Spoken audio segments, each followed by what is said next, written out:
Good morning, Philippines. A new day and a new season to fill the country's fresh breath.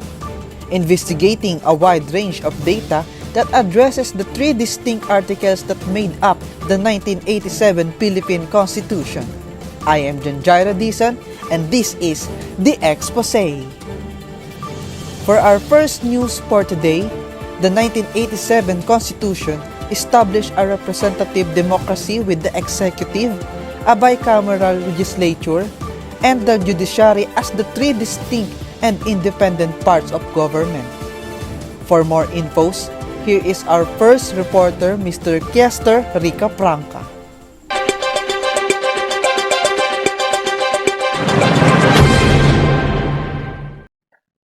The ultimate representation of the Philippine statehood is the Constitution of 1987. It served as the foundation of our political system. However, it seems that democratic principles and the high and lofty goals written in a majestic constitution are not properly imprinted in our hearts and minds, given the ignorance and the indifference to our Constitution Day. That's my informal survey reveal.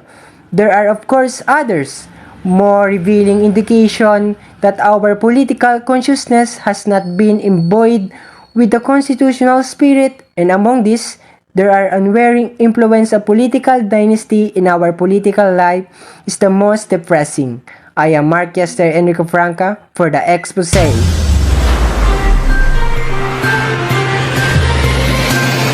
Thank you, Kester. Back to our news for today, Article 3, also known as the Bill of Rights, is divided into 10 sections. For more details, let's have Jamie Blasco.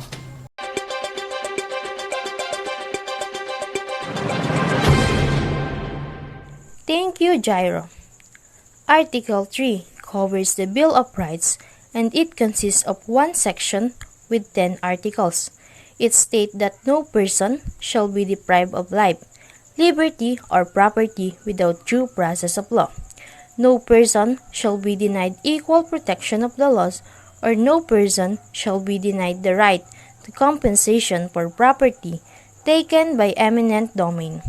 The Philippine Bill of Rights is a document that ensures the fundamental human rights of the people. It was written to ensure that Filipinos are not mistreated by their own government, that they have a say in their national affairs, and to give them protection against abuse by state officials. The 1987 Constitution of the Philippines is a draft document of limitation written in 1948 and ratified on December 30, 1973. The Constitution draws on this provision and more. Article 3 of the Philippine Constitution contains 10 primary provisions that include freedom of expression, freedom of information, the right to a fair trial, the right against illegal search and seizure, and more. The article focuses on the right of the people, but it also holds state officials responsible for upholding this right. The Bill of Rights also explicitly states that no law shall be passed abridging citizens' freedom to form associations or societies. This clause is included because previously there was no mention in the Constitution about what kinds of political activities are allowed. A Bill of Rights is a collection of nation citizens' most significant rights, sometimes known as Declaration of Rights or Charter of Rights. The goal is to defend those rights from infringement by both public authorities and common people. There are entrenched and entrenched bills of rights. It frequently forms a part of nation constitution and is therefore subject to the special procedure that apply to constitutional amendments. An entrenched bill of rights cannot be amended or repealed by a country's legislature through the normal process. Instead, it requires a supermajority or referendum. This is Jamie Blasco for The Expose.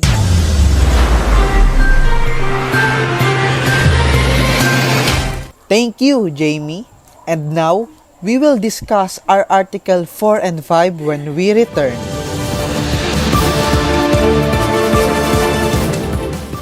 Tingnan nyo, oh. Puti ito. Mas puti ito. Mas puti ito, mas puti ito, mas puti ito. Sa Pride Bar, pwedeng hindi na mag-bleach, tina o anyel dahil ang Pride Bar ay may power whitener na nanunuot sa bawat hibla. Kaya ang damit ay kislap puti at banayad pa sa kamay. Mas puti ito, mas puti ito, mas puti ito. Pride Bar, hindi lang puti, kislap puti. ACS. This song is brought to you by ACS Manufacturing Corporation, ISO certified, world-class quality. ACS.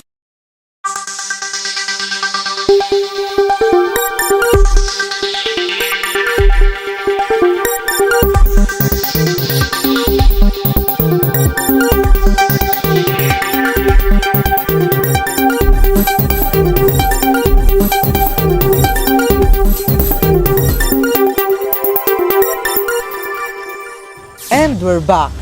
Have certain rights, duties, and responsibilities that are denied or only partially extended to aliens and other non-citizens residing in a country. In general, full political rights including the right to vote and to hold public office are predicted upon citizenship. For more updates about the Article 4, we have here our reporter Mr. RJ Aceveda.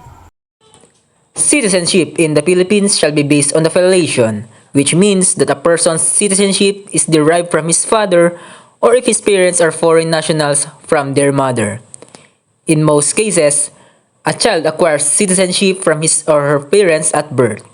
When a child acquires his or her citizenship at birth, the father of the child is not required to file an affidavit of citizenship. If the child acquires his or her citizenship from both parents must execute their respective affidavits of citizenship under oath before a Philippine embassy or consulate or diplomatic representative. Citizenship by naturalization is granted by the President on the recommendation of the DILG Secretary. Applicants must have been Filipino citizens for a continuous period of at least 5 years prior to filing the naturalization. Naturalization applicants must possess a good moral character for at least 3 years immediately preceding the date of application. It is a prerequisite for naturalization that the applicant must be a good reputation, be mentally sound and physically fit to perform the duties of citizenship, and must have made adequate progress in any profession, trade, or business requiring such qualifications. I am RJ Aceveda for the update.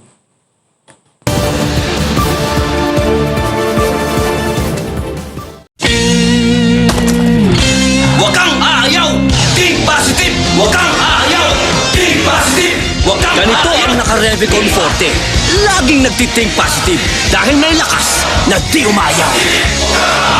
Shield Bath Soap. Galit sa sakit at may malasakit. Ang Shield Bath Soap ay recommended ng Philippine Nurses Association. Di biro maging nurse, dapat marunong sa sakit at marunong mag-alaga, yun bang may malasakit? Kaya pagdating sa bath soap, hanap ko tulad ko, lalo't may pamilya ko. Kaya ang gamit ko, Shield Bath Soap. Galit ito sa sakit na dulot ng germs. May antibacterial na pareho ng sa leading brand. At may malasakit sa skin dahil may Shea Butter Moisturizer. May malasakit din sa budget dahil super affordable. Kaya naman recommended ito ng Philippine Nurses Association. Shield galit sa sakit, may malasakit. Shield Bath Soap, manufactured by ACS Manufacturing Corporation. ACS.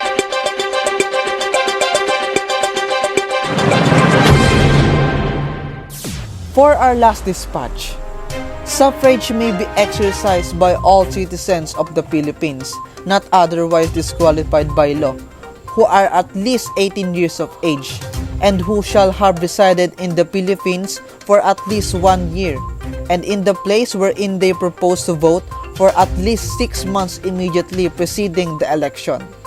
Angelita, any update? Yes, Jairo. The power to vote shall be exercised by male Filipino citizens 18 years of age and upward, and female citizens 21 years of age and upward. No voting right shall be exercised by any person in any province, city, or municipality outside his own municipality. The Congress shall have the power to provide for immediate registration of all qualified voters upon their reaching the age required for suffrage.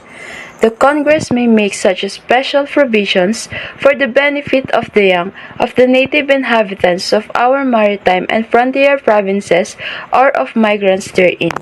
The Congress shall have power to provide penalties not exceeding 6 months' imprisonment for violations of this article. Any law enacted pursuant there shall apply only to elections held after its approval by the President. Voting is something we as citizens must do to ensure that our President and Vice President are deserving candidates. Citizens are not required by law to vote, but may do so because it gives us a chance to tell the government what we want. Democracy and the democratic process are vital because of voting. Leaders are chosen by the people who will represent the interest of the people who will elect them. I'm almost 20 years old and I've always believed that voting is significant. It should be treated seriously because things are passed down to us after our loved ones passed away. Voting is a process used by a group, such as an electorate or gathering, to reach a consensus or express an opinion, typically after talks, debates, or election campaigns. Voting is how democracies choose their leaders for high office. Constituents are people who live in the area that an elected official represents, and voters are constituents who cast a ballot for a certain candidate. There are numerous methods for gathering votes, but only those that support proportional representation may be used in elections, despite the fact that many decision-making methods can also be utilized as electoral systems. Angelita Tolentino, reporting.